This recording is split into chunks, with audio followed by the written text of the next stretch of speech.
Au cœur de Rumilly-les-Vaudes, un bâtiment se dresse depuis 5 siècles comme un témoin silencieux de l'histoire champenoise, le manoir des Tourelles.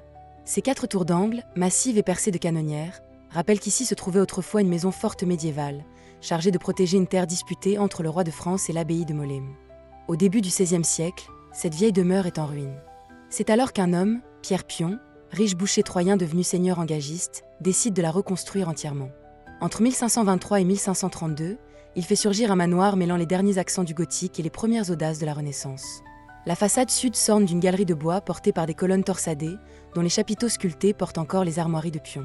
À l'intérieur, une poutre de chêne conserve les emblèmes de sa famille, comme une signature laissée au cœur du logis. Le manoir n'est pas seulement une demeure élégante, il est aussi un lieu de pouvoir. Dans la tourelle nord, une tour d'escalier polygonale mène aux étages, où se trouvent les grandes salles et les cheminées Renaissance, décorées de bustes laurés, de Rinceau et de la salamandre de François Ier.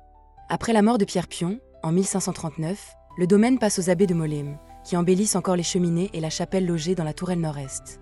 À la Révolution, le manoir devient bien national. Il est vendu, puis finalement racheté par la commune en 1902, qui installe la mairie et l'ancienne école des garçons.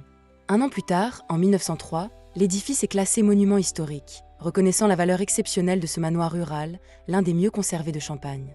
Aujourd'hui, le manoir des Tourelles demeure le cœur administratif du village, mais surtout un joyau patrimonial, où chaque pierre raconte l'histoire d'une terre, de ses seigneurs et du savoir-faire des bâtisseurs de la Renaissance. Un lieu où le passé continue de veiller, derrière ces tourelles immuables.